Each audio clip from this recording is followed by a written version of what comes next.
After training at a local gym, he was offered a position at the Carollis and took some of his athletes over. People like Barbara Sauer can protest that since she first trained with Newman and followed him over once they moved to Carollis. She states that Rick changed when he moved to the Carollis. He was so soft-spoken out of the gym, but he was a living nightmare when he was in the gym. Danielle Herbst stated once that Coach's desire to win was stronger than hers at times. I was yelled at, screamed at, had things thrown at me. Somehow Rick convinced me that I was a fat imbecile, a bloody idiot, and worthless.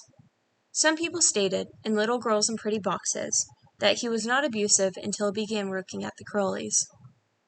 A role model that wasn't really a role model, because he would be out partying at night and then showing up hungover to coach the next day with no repercussions. Once, he yelled at gymnasts by saying, "Use your head for once!" when they went towards the wrong drinking fountain. Little Girls in Pretty Boxes also discusses an affair that took place while Newman was at the Carollis.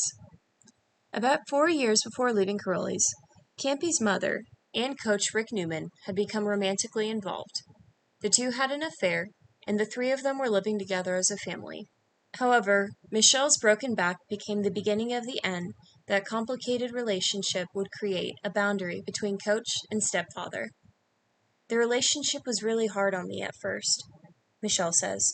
I didn't like it at all. I guess I got used to it. The whole time we were all together, all our lives were consumed by gymnastics. There really wasn't much more than that. People wonder what caused Newman to leave Carollis. Some people wonder if it was because they were butting heads or a lack of communication, since Bella was still learning English. Bella claimed he took his job too lightly, not being tough enough on his gymnasts. He recommended to go coach at Geza Posar's gym in Sacramento, California, so Rick left. Michelle Canby has expressed over the years that Rick was abusing her. In a 1996 article, it discusses Michelle's career. She hated her bar routine, especially a difficult move called a hop full. She was uncomfortable with it. Its difficulty was creeping into her brain.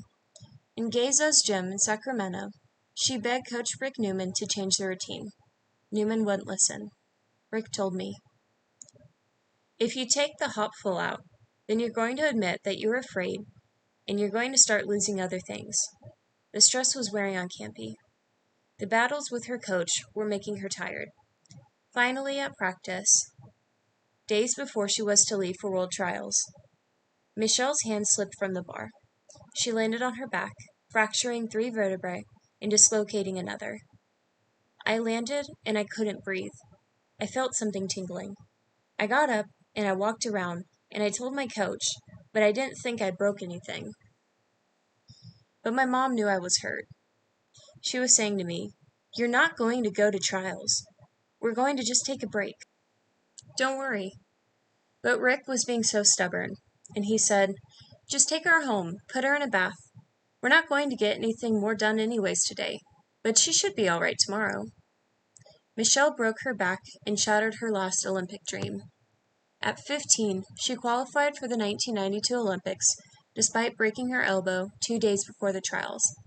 After the injury, she had 30 days to get back into the Olympic shape.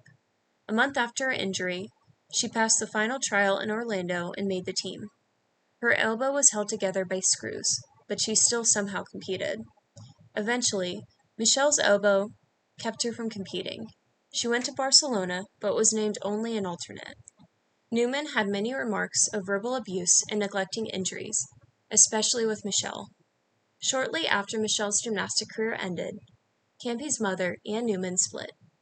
In a 1996 article, it states, Michelle keeps in contact with Newman, who was coaching at Oklahoma City when the article came out. She still enjoys her afternoons in the gym. "It's funny. I don't feel bitter towards Rick," Michelle replies. "Right after the injury, I was very bitter towards him. But I know he's not a bad person. I get a little angry because he was the only one that could have gotten me to back off. The whole injury thing could have been avoided, but I don't dislike him in any way. I'm glad my mom's back with my father. I never thought of Rick as a father, but I do think he's a decent person." To this day, Rick Newman may be coaching at Technique Gymnastics in California, coaching many level 10s according to the Gymternet.